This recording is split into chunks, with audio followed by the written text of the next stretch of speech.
تو اس طریقے سے یہ یہاں پر سورہ نجم کے آخر میں یہ واقعہ پیش آیا تھا۔ سورہ نجم بھی مکی سورہ ہے۔ قسم ہے تارے کی جب کہ وہ غروب ہوا، تمہارا رفیق نہ بھٹکا ہے نہ بہکا ہے، یعنی کہ تمہارا رفیق نبی صلی اللہ علیہ وسلم نہ بھٹکے ہوئے ہیں نہ بہکے ہوئے ہیں، جو بات کہتے ہیں وہ ٹھیک کہتے ہیں، جو بات کہتے ہیں اللہ ہی کی بتائی ہوئی کہتے ہیں۔ وہ اپنی خواہش نفس سے نہیں بولتا، یہ تو ایک وحی ہے جو اس پر نازل کی جاتی ہے، اس زبردست قوت والے نے تعلیم دی ہے جو بڑا صاحب حکمت ہے۔ وہ سامنے آ کھڑا ہوا جبکہ وہ بالائی افق پر تھا۔ اب یہ یہاں پر جبرائیل امین کی بات کی جا رہی ہے۔ آپ صلی اللہ علیہ وسلم نے 2 مرتبہ اپنی اصل حیات میں اصل شکل میں جبرائیل علیہ السلام کو دیکھا۔ جب پہلے مرتبہ حرا کے پاس دیکھا تھا تو آپ صلی اللہ علیہ وسلم خوف زدہ ہو گئے تھے اور بہت زیادہ ڈر گئے تھے، جبکہ جبرائیل علیہ السلام کے 600 پر تھے، اور آپ صلی اللہ علیہ وسلم جہاں نگاہ گھماتے وہاں کے وہاں جبرائیل علیہ السلام دکھائی دیتے۔ اور افق پر یہ جو ہورائزن ہوتا ہے، جب دن اور رات اور وہ جو ڈھلتا ہے اور ایک دوسرے سے مطلب مل رہا ہوتا ہے، تو وہ ایک جو لائن ہوتی ہے تو اس کو افق کہا جاتا ہے، ہورائزن پر۔ تو اللہ سبحانہ وتعالیٰ فرماتے ہیں کہ وہاں پر جبرائیل امین کو آپ صلی اللہ علیہ وسلم نے دیکھا، اور وہ بڑے حکیم حکمت والے ہیں اور علم والے ہیں، ان کو بالائی افق پر دیکھا تھا، پھر قریب آیا اور اوپر معلق ہو گیا، یہاں تک کہ وہ کمانوں کے برابر یا اس سے کچھ کم فاصلے پر رہ گیا، یعنی آپ صلی اللہ علیہ وسلم کے اتنے قریب آ گئے کہ جو ایک کمان ہوتی ہے، جو وہ بو اینڈ ایرو جو ہوتا ہے نا، اتنا بھی 2 کمانوں کے فاصلے سے بھی کم فاصلے پر جبرائیل علیہ السلام آپ صلی اللہ علیہ وسلم کے پاس آ کر کھڑے ہو گئے۔ تب اس نے اللہ کے بندے کو وحی پہنچائی جو وحی بھی اسے پہنچانی تھی۔ نظر نے جو کچھ دیکھا، دل نے اس میں جھوٹ نہ ملایا، یعنی آپ صلی اللہ علیہ وسلم نے جبرائیل علیہ السلام کو جس طرح سے دیکھا، ان کے دل نے تصدیق کی اور زبان اس پر گواہی دے گئی۔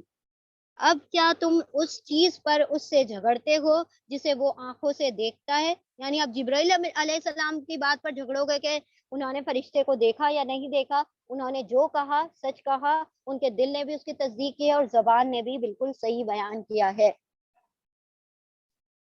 آیت نمبر 14، اور ایک مرتبہ پھر اس نے سدرۃ المنتہا کے پاس اس کو اترتے دیکھا، جہاں پاس ہی جنت المأوا ہے۔ اس وقت سدرہ پر چھا رہا تھا جو کچھ کے چھا رہا تھا، نگاہ نہ چندیائی نہ حد سے متجاوز ہوئی، اور اس نے اپنے رب کی بڑی بڑی نشانیاں دیکھی۔ اب یہ بیان کیا جاتا ہے معراج کا، کہ آپ صلی اللہ علیہ وسلم جب سدرۃ المنتہا پر پہنچے ہیں حضرت جبرائیل علیہ السلام کے ساتھ، تو پھر وہاں پر جا کر جو تھے جبرائیل امین رک گئے، پھر اس کے بعد اللہ سبحانہ وتعالیٰ نے آگے کی طرف آپ صلی اللہ علیہ وسلم کو بلایا۔ جبرائیل علیہ السلام نے فرمایا اگر اس سے آگے ایک قدم بھی میں بڑھاؤں تو میرے سارے پر جل جائیں گے اور میں پوری طرح سے ختم کر دیا جاؤں گا، اس کے آگے کی مجھے اجازت نہیں ہے، آپ اس کے آگے جا سکتے ہیں۔ تو جبرائیل امین ہی جو تھے آپ صلی اللہ علیہ وسلم کو جنتوں کی سیر کرا رہے تھے، پہنچا رہے تھے آپ صلی اللہ علیہ وسلم کے مطلب سدرۃ المنتہا تک جبرائیل امین پہنچے، اس کے آگے جو تھے آپ صلی اللہ علیہ وسلم چلے ہیں۔ اب ذرا بتاؤ تم نے کبھی اس لات اور اس عزا اور تیسری ایک اور دیوی جو منات کی حقیقت پر کچھ غور بھی کیا ہے؟ کیا بیٹے تمہارے لیے ہیں اور بیٹیاں خدا کے لیے؟ انہوں نے کہا کہ یہ اللہ کی بیٹیاں ہیں اور اللہ سبحانہ وتعالیٰ سے ہمارا وسیلہ جوڑتی ہیں۔ اللہ سبحانہ وتعالیٰ نے فرمایا کہ بیٹیاں میرے لیے رکھ دیتے ہو، بیٹے اپنے لیے پسند کرتے ہو، یہ تو پھر بڑی دھاندلی کی تقسیم ہے۔ یہ کیا دھاندلی تم نے مچا رکھی ہے؟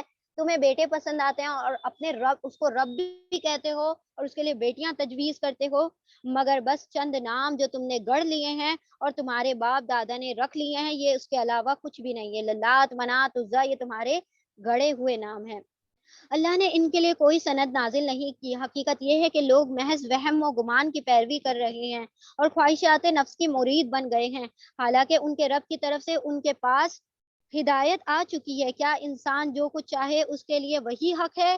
دنیا اور آخرت کا مالک تو اللہ ہی ہے، یعنی کہ انسان اپنی خواہشات کے مطابق دین چاہتا ہے، حالانکہ حق تو اللہ سبحانہ وتعالیٰ نے نازل کر دیا جو کہ اس کے حق میں بہتر ہے۔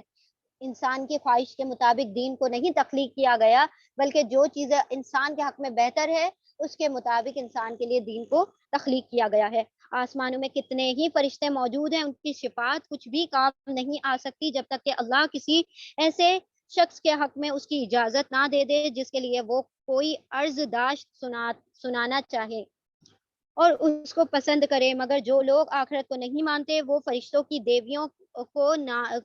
کو دیویوں کے ناموں سے موسوم کر دیتے ہیں، حالانکہ اس معاملے کا کوئی علم انہیں حاصل نہیں ہے، وہ محض گمان کی پیروی کرتے ہیں اور گمان حق کی جگہ کچھ بھی کام نہیں دے سکتا۔ یعنی انہوں نے جو فرشتوں کو نام دے دیے ہیں وہ لات اور عزا اور منات، وہ سارے گڑے ہوئے نام ہیں اور اللہ سبحانہ وتعالیٰ نے اس کی کوئی دلیل ان کو نازل نہیں کی۔ اے نبی صلی اللہ علیہ وسلم، جو شخص ہمارے ذکر سے منہ پھیرتا ہے اور دنیا کی زندگی کے سوا جسے کچھ مطلوب نہیں ہے اسے اس کے حال پر چھوڑ دو، یعنی جو دنیا چاہتا ہے وہ دنیا ہی میں کھیل کود کرتا رہے۔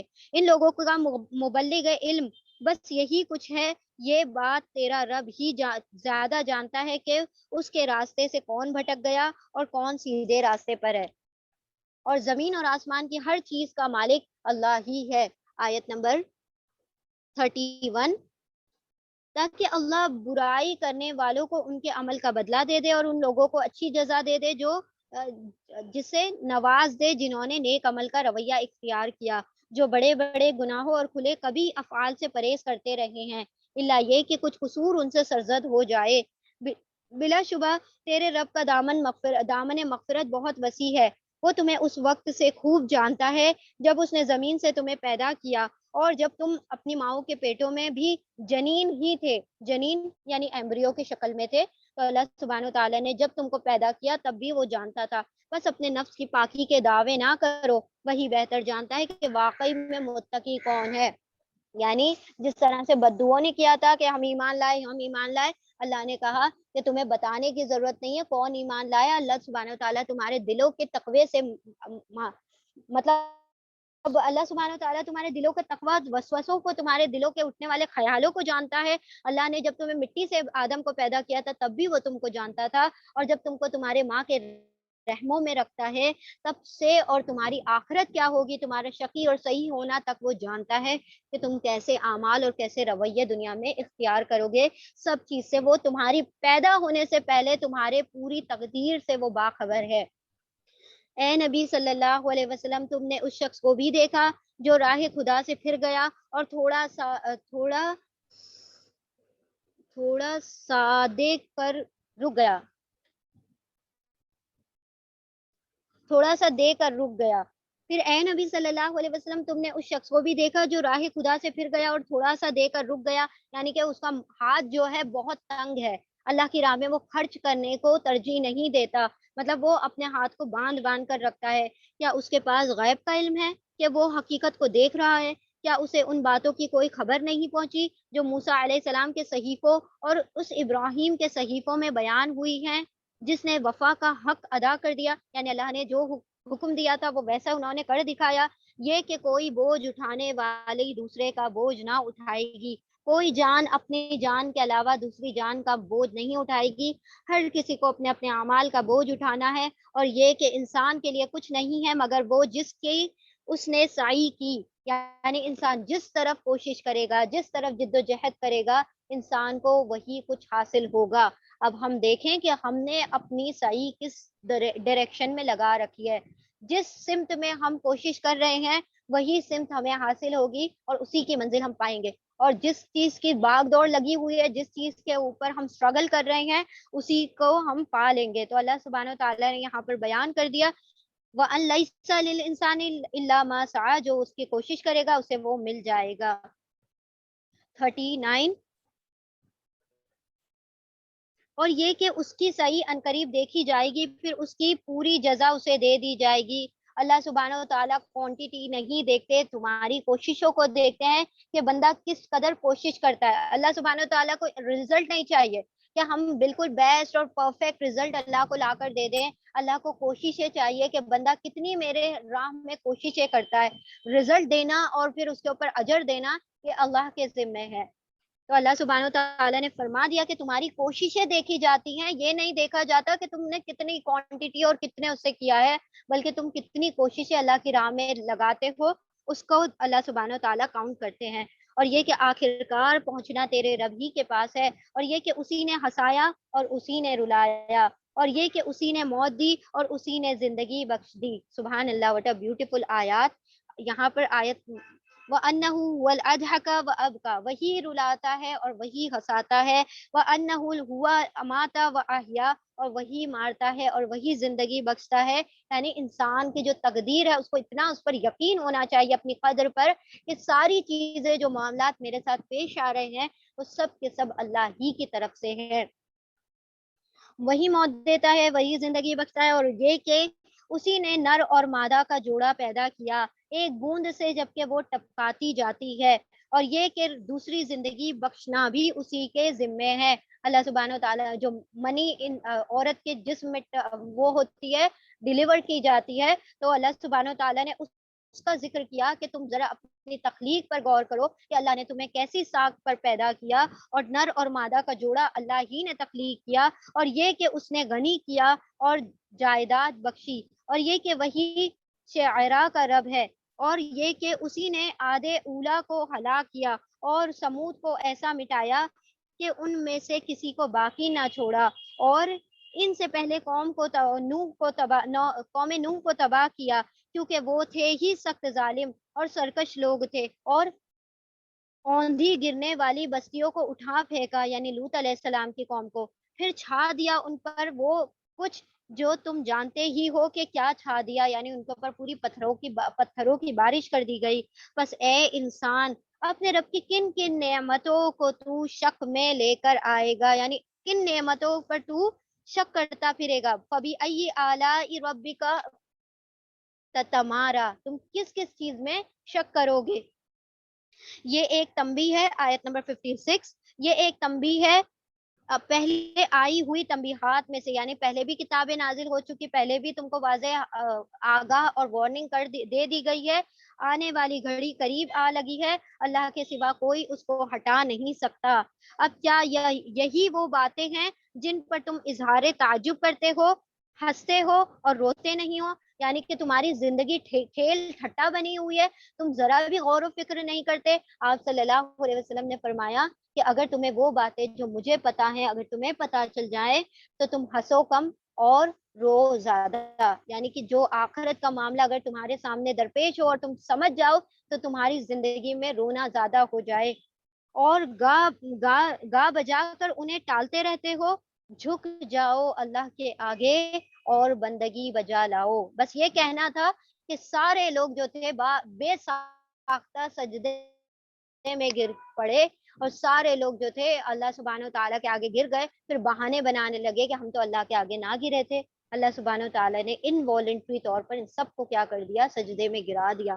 اللہ سبحانہ و تعالیٰ چاہے تو پوری دنیا کو بے ساختہ سجدے میں گرانے پر قادر ہے, لیکن اللہ سبحانہ و تعالیٰ یہ دیکھنا چاہتا ہے کہ بندہ اپنے اختیار کا صحیح استعمال کرتا ہے یا ایسے ہی اللہ کے احکامات کی کیا کرتا رہتا ہے, نافرمانیاں کرتا رہتا ہے. اللہ نے وہاں پر ایک ایگزامپل بھی سیٹ کر کے دکھا دیا کہ میں اس پر بھی قادر ہوں, یعنی میں چاہوں تو تم ہر وقت سجدے میں پڑے رہو, لیکن میں یہ نہیں چاہتا کہ میں ایمان والوں کے ساتھ تم جو کافر ہو, جو منافق ہو, ان کو بھی وہی ریوارڈ دے دیا جائے جو کہ ایمان والوں کو ملنے والا ہے. تو اللہ نے چھانٹنے کے لیے, ان کو الگ کرنے کے لیے, ان کی اسکریننگ کے لیے اللہ سبحانہ و تعالیٰ نے یہ اختیارات دے دیے کہ کون اللہ کا فرما بردار ہوتا ہے اور کون نافرمانیاں کرتا ہے. اللہ سبحانہ و تعالیٰ ہمیں اپنے فرما بردار بندوں میں شامل فرما دے, اور ان لوگوں میں شامل فرما دے جو اللہ کے آگے سجدہ کرتے ہیں, متکبر نہیں ہوتے, اللہ کے آگے جھکتے ہیں. یہاں پر آیت سجدہ ہے تو سجدہ کر لیجئے گا سب لوگ. آیت 12 سجدہ ہے, 12واں سجدہ ہے یہاں پر. اللہ سبحانہ و تعالیٰ اس قرآن کو ہمارے دلوں کا نور بنا دے, ہمارے دلوں کی جلا بنا دے. اللہ سبحانہ و تعالیٰ اس کے مطابق ہماری زندگیوں کو روشن فرما دے, اس کے مطابق ہمیں عمل کرنے کی توفیق عطا فرما دے. اللہ سبحانہ و تعالیٰ ہمیں ہمارے لیے اس قرآن کو مونس بنا دے, ہمارا دلوں کا جو قبروں کی جو وحشت ہے اس کو دور کرنے کا ذریعہ بنا دے. اللہ سبحانہ و تعالیٰ اس کو ہمارے حق میں حجت بنا دے, اللہ اس کو ہمارے لیے امام اور نور بنا دے. اللہم ارزقنی یتفکر, اللہ ہمیں اس پر تفکر اور تدبر کرنے کی توفیق عطا فرما. اللہ سبحانہ و تعالیٰ ہمیں اس کے اوپر غور و فکر کرنے کی توفیق عطا فرما اور اس کے خزانوں سے ہمیں بہرہ مند فرما دے. اللہ سبحانہ و تعالیٰ اس کے معجزات سے ہمیں آگاہی عطا فرما دے اور پھر اس کے اوپر عمل کرنے کی توفیق عطا فرما دے اور پھر ان عملوں کو اپنی بارگاہ میں قبول بھی فرما دے. سبحان اللہ و بحمدہ سبحانک اللہم و بحمدک نشہد ان لا الہ الا انت نستغفرک و نتوب الیک. سبحان ربک رب العزۃ عما یصفون وسلام علی المرسلین والحمد للہ رب العالمین برحمتک یا ارحم الراحمین. اللهم ارزقني التفكر وتدبر بما يتلوه لساني من كتابك والفهم له بمعانيه والنظر في عجائبه والعمل بذلك ما بقيت إنك على كل شيء قدير. اللهم آنس وحشتي في قبري. اللهم ارحمني بالقرآن العظيم واجعله لي إماما ونورا وهدى ورحمة واجعله وارزقنا تلاوته آناء الليل وآناء النهار واجعله لي حجة يا رب العالمين. اللهم نور قلوبنا بالقرآن وزين أخلاقنا بالقرآن ونجنا من النار بالقرآن وادخلنا فی الجنت بالقرآن. اللہ سبحانہ وتعالیٰ اس قرآن کو ہمارے حق میں بہترین فیصلہ کرنے والا، حجت کرنے والا بنا دے اور کہنے سننے سے زیادہ ہمیں عمل کرنے کی توفیق عطا فرما. اللہ سبحانہ وتعالیٰ جو مسلمانوں پر مظالم ڈھائے جا رہے ہیں، اللہ ان مسلمانوں کی حفاظت فرما، انہیں اپنی رحمت کے سائے میں جگہ عطا فرما. اور اللہ سبحانہ وتعالیٰ جو لوگ بیمار ہیں، اللہ ان کی بیماریوں کو دور عطا فرما، شفائے کاملہ و عاجلہ و دائمہ عطا فرما. اور اللہ سبحانہ وتعالیٰ جو لوگ فوت ہو چکے ہیں ان کے درجات بلند عطا فرما، ان کی قبروں میں روشنی عطا فرما دے اور ان کے گناہوں کو بخش دے اور ان کو شہادت کا درجہ نصیب عطا فرما. آمین یا رب العالمین. وآخر الدعوانا ان الحمد للہ رب العالمین. اللہم صلی وسلم علی نبینا محمد صلی اللہ تعالی علیہ وسلم. جزاکم اللہ خیرا کثیرا. السلام علیکم ورحمۃ اللہ وبرکاتہ.